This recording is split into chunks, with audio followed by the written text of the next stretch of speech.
नमस्कार। हमारा देश और पूरा विश्व आज कोविड-19 की चुनौती का सामना कर रहा है। कोविड-19 अभी खत्म नहीं हुआ है। ऐसे में हमारा फर्ज है कि हम सतर्क रहें। इसलिए जब तक दवाई नहीं तब तक कोई ढिलाई नहीं।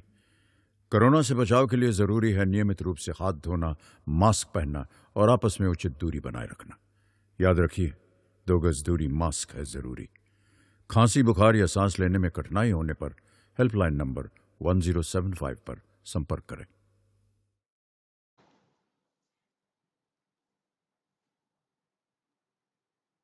नमस्कार बच्चों, 11वीं के क्लासरूम में आप सभी का बहुत बहुत स्वागत है। बच्चों, आप सब ठीक हो ना? ओके, फिर अब हम आज शुरू करते हैं। क्या शुरू करना है बच्चों? आज अध्याय 4 और अध्याय 4 में हम क्या पढ़ेंगे? सामाजिक न्याय के विषय में। तो चलिए शुरू करते हैं। रेडी? चलिए बच्चों, आगे बढ़ते हैं। अब बच्चों, राजनीतिक सिद्धांत के अंतर्गत आज हम सामाजिक न्याय के विषय में चर्चा करेंगे। इसके पहले के अध्याय में आपने समानता के विषय में पढ़ा था। दरअसल उसी समानता के संदर्भ में यहाँ सामाजिक न्याय की बात हमने की है।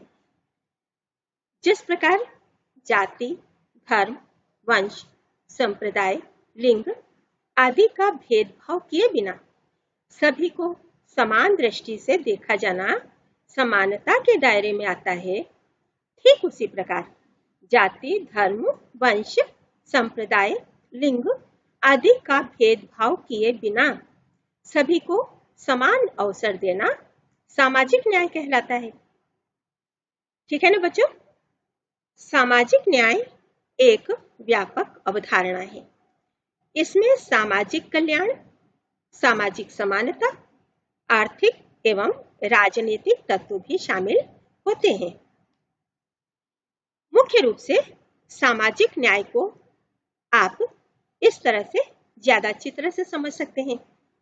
आप चाहें तो इस पॉइंट को नोट भी कर सकते हैं।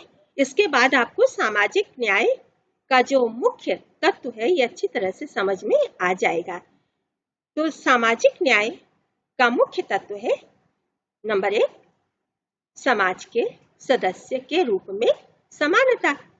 मतलब सामाजिक न्याय का मूल अभिप्राय यह हुआ कि मनुष्य और मनुष्य के बीच भेद नहीं किया जाना चाहिए। बिना किसी भेद के सभी को समान अवसर प्राप्त होना चाहिए। ठीक है? अब दूसरी मुख्य बात है सामाजिक न्याय की शोषण का निषेध। इसका क्या मतलब हुआ जानते हैं आप? कि व्यक्ति के द्वारा व्यक्ति का शोषण नहीं किया जाना चाहिए। भारतीय संविधान के अनुच्छेद 23 और 24 में भी इस बात का उल्लेख किया गया है। आपने पिछले अध्याय में जरूर इसके विषय में पढ़ा होगा बच्चों। चलिए अब हम तीसरे मुख्य तत्व के बारे में बात करेंगे, पिछड़े एवं कमजोर वर्गों का शैक्षणिक एवं आर्थिक विकास। तो बच्चों, आप जानते हैं कि समाज में हर तरह के लोग होते हैं, अमीर होते हैं, गरीब होते हैं, पिछड़े वर्ग के लोग होते हैं। तो सामाजिक न्याय की अवधारणा क्या कहती है कि समाज के कमजोर वर्गों के विकास के लिए राज्य द्वारा विशेष प्रयास किया जाना चाहिए। क्या मतलब हुआ कि समाज के जो वंचित वर्ग के लोग हैं, कमजोर वर्ग के लोग हैं, उनको राज्य के द्वारा नजरअंदाज नहीं किया जाना चाहिए, बल्कि उनके लिए भी विशेष प्रावधान होने चाहिए। तब तो सामाजिक न्याय की बात आएगी ना। चलिए अब इसी का चौथा तत्व बतलाती हूँ मैं आपको, नोट कर लीजिएगा इसको। अल्पसंख्यकों के हितों का संरक्षण। इसके अंतर्गत क्या होता है बच्चों?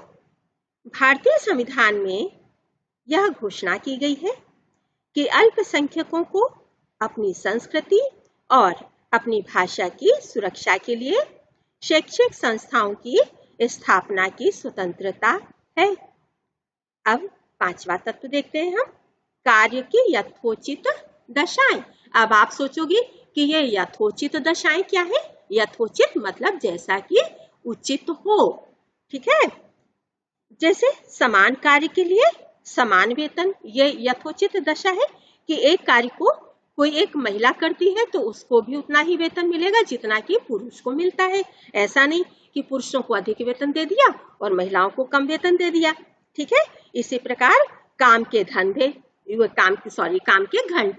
काम के घंटे मतलब प्रत्येक व्यक्ति की एक शारीरिक और मानसिक क्षमता होती है काम करने की।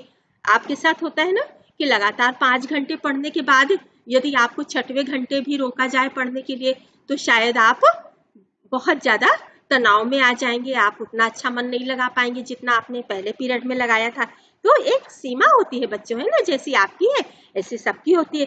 तो काम का एक समय निर्धारित हो जाना चाहिए कि किस व्यक्ति को कितनी देर तक काम करना चाहिए, उस सीमा से अधिक उससे काम नहीं लेना चाहिए। ठीक है, तो इस प्रकार जब हम इस अध्याय का अध्ययन करेंगे तो सामाजिक न्याय की अवधारणा से जुड़े हुए इन महत्वपूर्ण मुद्दों को हम समझने में सक्षम हो जाएंगे। पहली बात हम क्या सीख पाएंगे इस अध्याय से? न्याय के उन सिद्धांतों को पहचान सकेंगे जो अलग अलग समाजों और अलग अलग समय में सामने रखे गए। दूसरी चीज हम यह भी जान पाएंगे कि वितरणात्मक न्याय का क्या अर्थ है। मैं जानती हूँ बच्चों आपको फिर थोड़ा सा कंफ्यूजन हो रहा होगा कि यह वितरणात्मक न्याय क्या है, तो आगे हम विस्तार से आपको इसके विषय में बतलाएंगे। ठीक है, अब इसी अध्याय में हम रॉल्स के सिद्धांत के विषय में भी चर्चा करेंगे। ठीक है, रॉल्स के सिद्धांत की मुख्य बात आप क्या जानेंगे कि निष्पक्ष और न्यायपरक समाज सभी के हित में होता है। ठीक है, तो इस प्रकार सामाजिक न्याय के अध्याय का अध्ययन करने के बाद हम विस्तृत रूप में इस अवधारणा को समझ पाएंगे। तो चलिए अब हम फिर से मुख्य बात पर आ जाते हैं कि न्याय है क्या। तो बच्चों, प्राचीन भारतीय समाज में न्याय धर्म के साथ जुड़ा था और धर्म या न्यायोचित सामाजिक व्यवस्था कायम रखना राजा का प्रथम कर्तव्य माना जाता था। समझ गए ना कि न्याय का मुख्य उत्तरदायित्व किसके ऊपर होता था? राजा के ऊपर। चीन के दार्शनिक कन्फ्यूशियस का यह मानना था कि गलत करने वालों को दंडित करके और भले लोगों को पुरस्कृत करके राजा को न्याय कायम रखना चाहिए। तो ईसा पूर्व 4वीं सदी में एथेंस में प्लेटो हुए थे, महान दार्शनिक और विचारक थे ये, आपने इनके विषय में पहले भी पढ़ा हुआ है। तो प्लेटो ने बच्चों एक महत्वपूर्ण पुस्तक लिखी है जिसका नाम है the Republic. The Republic note कर लीजिए आप लोग इसको, क्योंकि शार्ट नोट में ये पूछा जा सकता है और सामान्य ज्ञान के अंतर्गत भी ये प्रश्न आता है कि प्लेटो ने कौन सी पुस्तक लिखी है। तो प्लेटो ने बच्चों कौन सी पुस्तक लिखी है? The Republic. और इस द रिपब्लिक में उन्होंने मुख्य रूप से न्याय के विषय में ही चर्चा की है। सुकरात और उनके जो अन्य मित्र थे ग्लाउकॉन और एडिमंड्स, इनके बीच में एक बार लंबी बातचीत हो रही थी जिसमें प्लेटो ने यह दिखाया कि हमारा न्याय से सरोकार होना चाहिए, मतलब हमें हमेशा न्याय से जुड़े रहना चाहिए। उन नौजवानों ने सुकरात से यह पूछा कि हमें न्याय संगत क्यों होना चाहिए। तो उनका कहना यह था कि जो अन्यायी है वे न्यायी लोगों से ज्यादा बेहतर स्थिति में है और जो अपनी स्वार्थ पूर्ति के लिए कानून तोड़ते हैं, कर नहीं चुकाते, झूठ बोलते हैं, धोखाधड़ी का सहारा लेते हैं, वे अक्सर उन लोगों से ज्यादा सफल होते हैं जो सच्चाई और न्याय के रास्ते पर चलते हैं। बच्चों, आप लोगों ने भी अपने आसपास लोगों को इस तरह की बात करते हुए सुना होगा ना कि जो व्यक्ति जितना गलत होता है उसके साथ उतना ही अच्छा होता है और जो व्यक्ति बहुत सच्चा होता है उसके साथ उतना ही गलत होता है ना। ये बात हम भी करते हैं अक्सर। तो सुनिए इसका जवाब उन्होंने क्या दिया था। उन्होंने विश्वास दिलाया कि यदि हर कोई अन्यायी हो जाए, यदि हर आदमी अपने स्वार्थ के लिए कानून के साथ खिलवाड़ करने लगे, तो किसी के लिए भी अन्याय से लाभ पाने की गारंटी नहीं रहेगी, कोई भी सुरक्षित नहीं रहेगा और इससे यह भी संभव है कि सबको नुकसान पहुंचे। इसीलिए हमारा हित इसी में है कि हम कानून का पालन करें और न्यायी बने, मतलब हमको सबके साथ न्याय करना चाहिए। सुकरात ने यह भी स्पष्ट किया कि हमें न्याय के अर्थ को स्पष्ट रूप से समझने की आज अधिक आवश्यकता है, क्योंकि हम न्याय को सही अर्थों में समझ ही नहीं पाते। हमें यह देखना चाहिए कि न्याय संगत होना क्यों जरूरी है। बच्चों, सुकरात ने यह भी बतलाया कि न्याय का मतलब सिर्फ न्याय नहीं होता।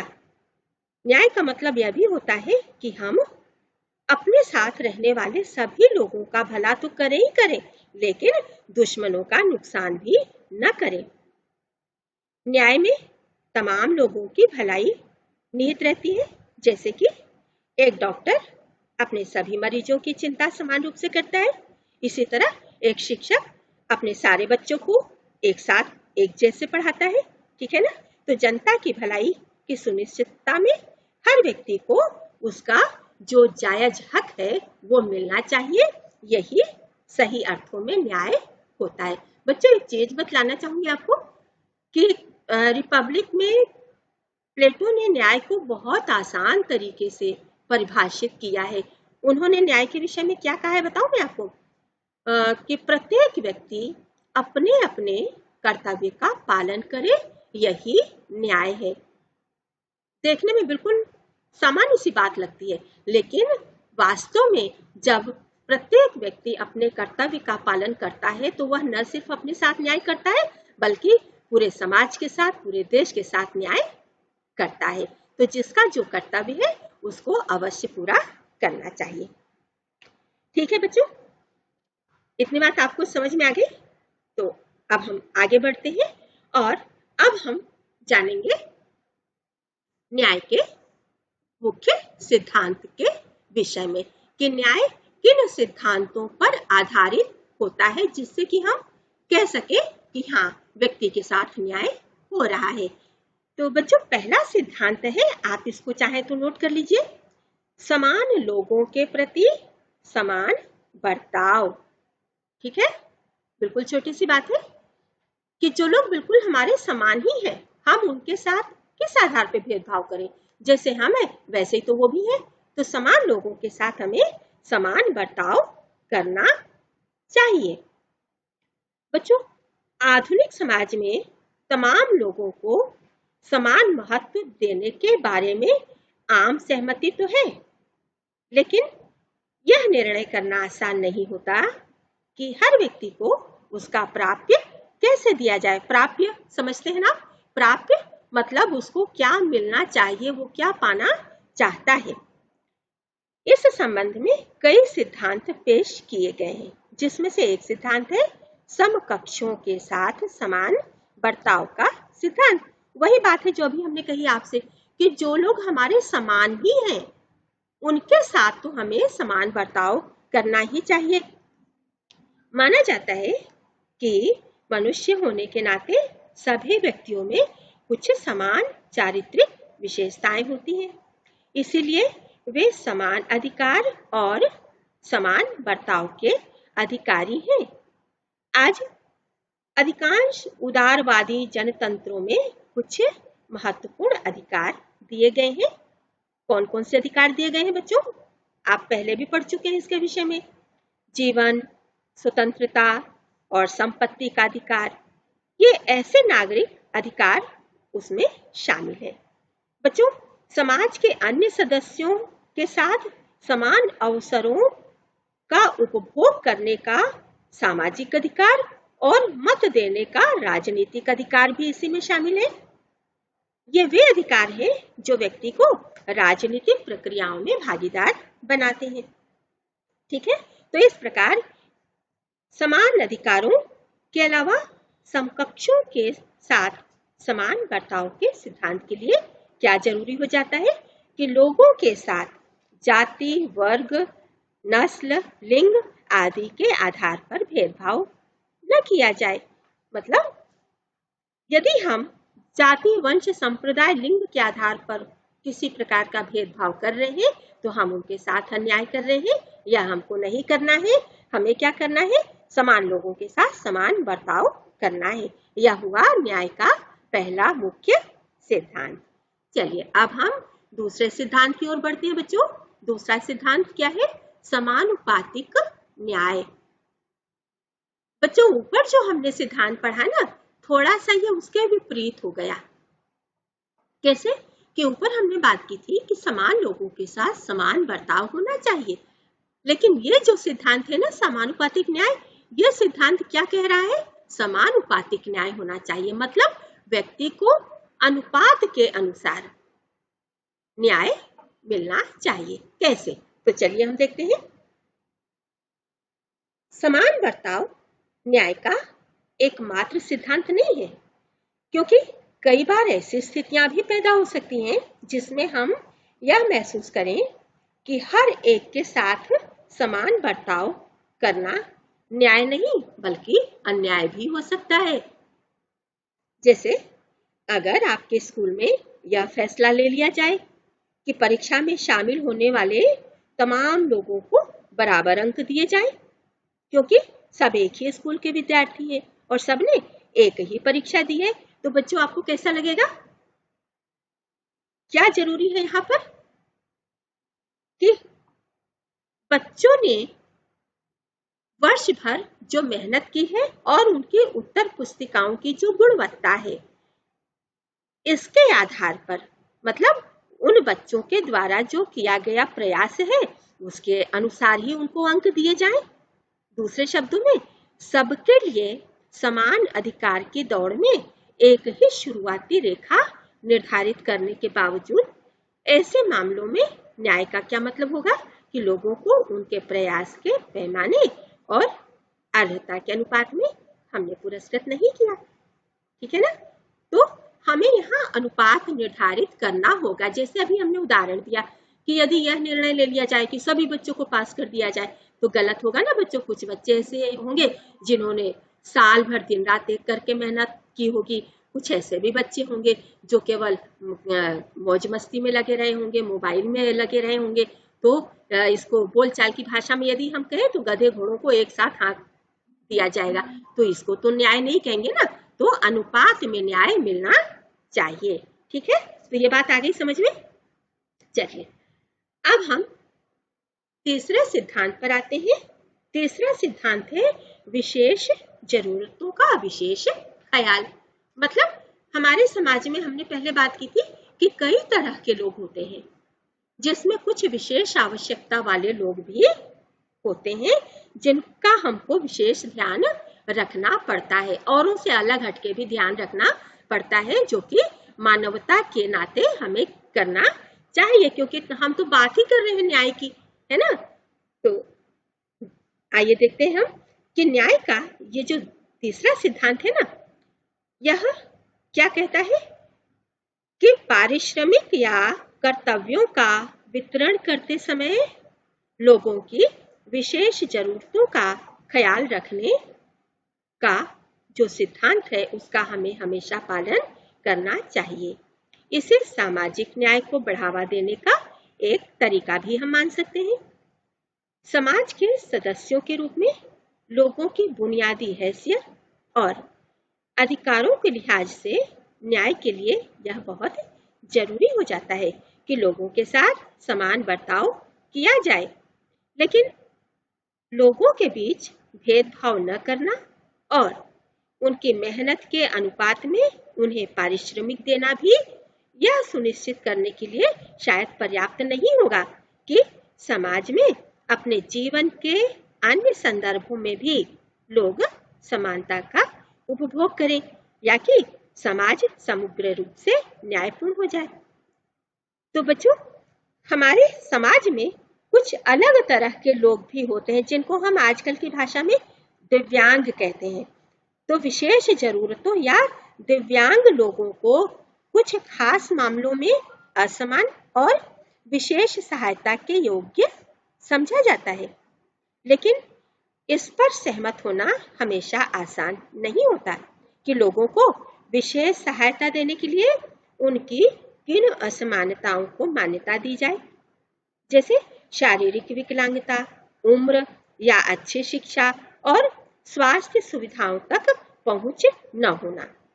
ये ऐसे कारक हैं जिन्हें अनेक देशों में विशेष बर्ताव का आधार माना जाता है और यह भी माना जाता है कि जीवन यापन और अवसरों के बहुत ऊंचे स्तर का उपभोग करने वाले और उत्पादक जीवन जीने के लिए जरूरी न्यूनतम बुनियादी सुविधाओं से जो लोग वंचित हैं, उन्हें भी हर मामले में वैसा ही बर्ताव मिले, तभी यह न्यायपूर्ण बर्ताव कहलाएगा।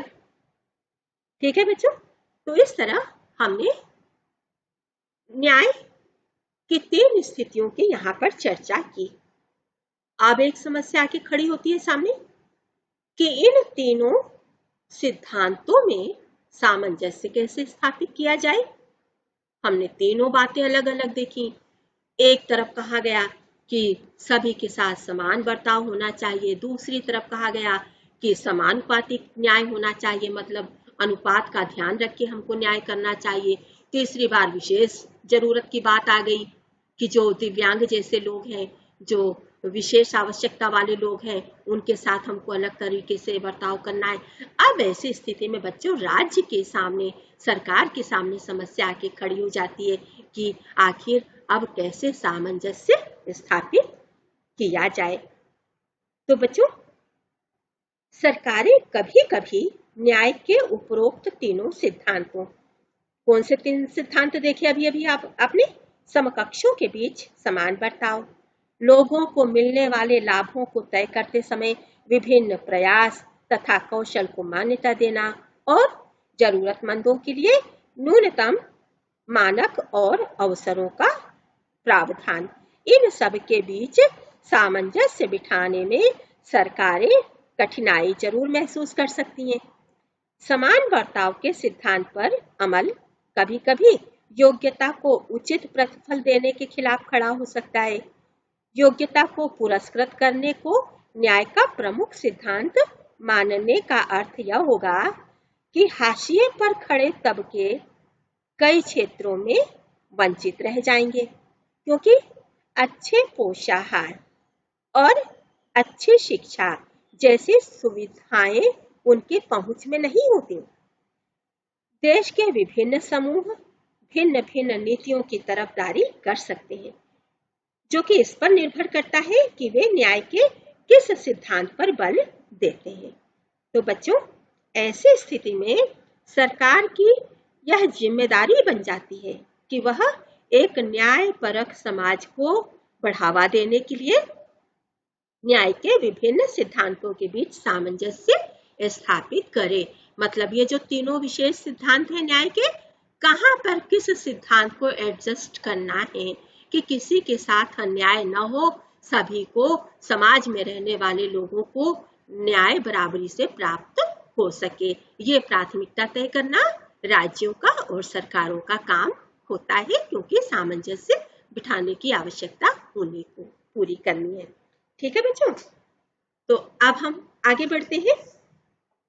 किशोर अवस्था संबंधित समस्याओं के परामर्श हेतु समर्पित उमंग किशोर हेल्पलाइन के टोल फ्री नंबर 144225 पर संपर्क करें।